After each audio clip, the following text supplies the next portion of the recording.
No, I never thought about a pandemic at all. Was I prepared for this? No. All right, guys, jump on in.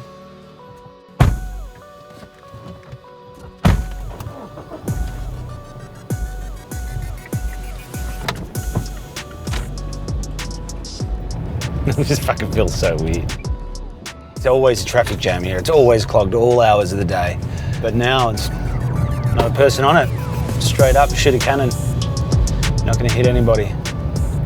Shopping mall closed. Everything's closed. We've got the odd business that's doing some takeaway and delivery.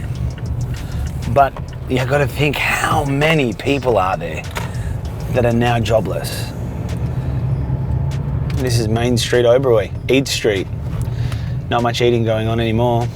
This whole road normally is chocked up with cars all the way, and now you drive straight through and there's a few newer venues on this street which the chance of them reopening and doing a trade to survive is slim to none, I would imagine.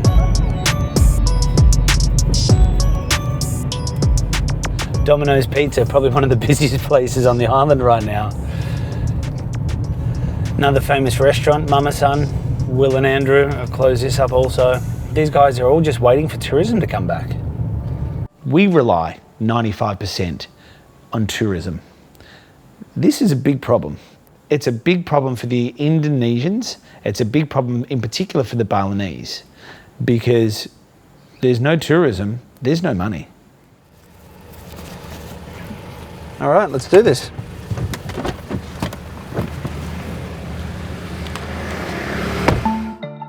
Aman terkendali. Kecil-kecil atau tamu-tamu boleh tidak ada.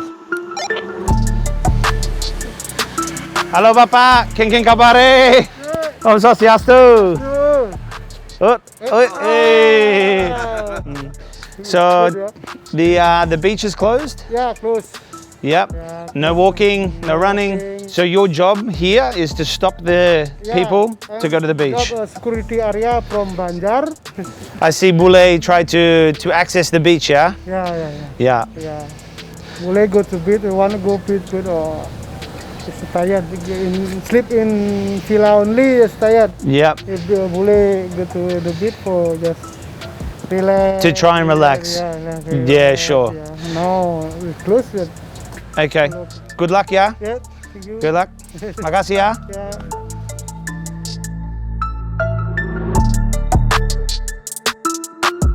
Look, Sister Fields was the first concept and is by far the busiest concept in terms of numbers. We do approximately 1,000 people a day throughout the entire year. All right, so this is Sister Fields. As you can see, not exactly bustling anymore. We've got all of our crockery lined up here and glad wrapped up, and tables and chairs turned on its head. Takeaway boxes, different packs of stock. Underneath this here is our bar, which has got our coffee machines and juices and glassware. I mean, obviously it's pretty devastating to see, but we're not in a boat that nobody else is in at the moment, so we've just got to work out a way to adapt and get some revenue in so we can try and tread water and be here when everything bounces back, whenever that may be. All right, let me show you through to Bikini.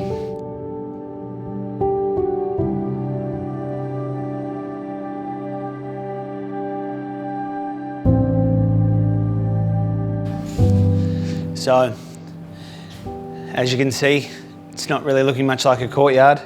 It's being used as a warehouse, basically, just as storage. Let's hope it bounces back one day. I'll show you through to the kitchen.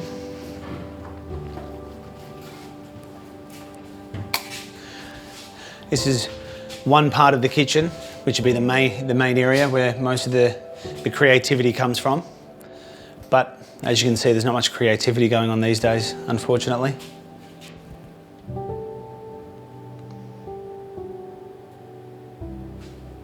We'll be back at some stage, I'm sure.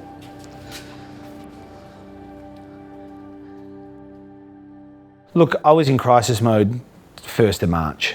The first of all, it's okay, how do we stop the pain? How do we stop the bleed? And when you work out that mathematical equation, you look at what the answer is, and that's casualties. And it's a lot of them. I've got 600 staff. Is this people losing a salary for a month? Is this people losing a salary for 6 months? Is this everybody losing their job? Does that mean they can't get a job anywhere else? Until when? What does that mean for them? Can they eat? Can they survive? Shit, this is bad. Yeah, so, we closed down a couple of venues in one day, and then a couple of days later, the third venue closed, and,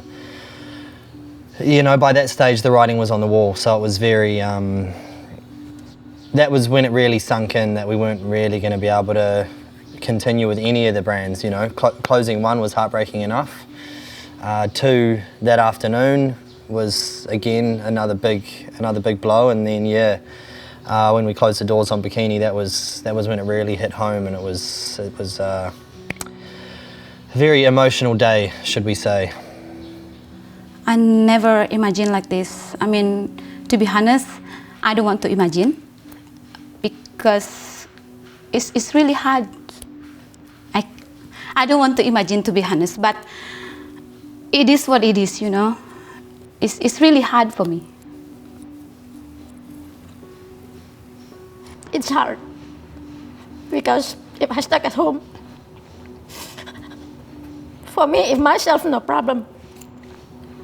But I have kids. With what I was my routine before, when I have a job, I have income. Every time I came home, and every time I get paid, my kids come to me with a big smile and ask, can we go somewhere? Can we get something? Or maybe we go to supermarket, something like that. It's a beautiful moment.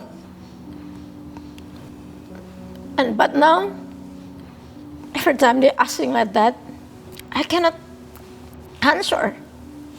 Because I don't know. I just try to explain that situation to them. And thanks God they understand about that one.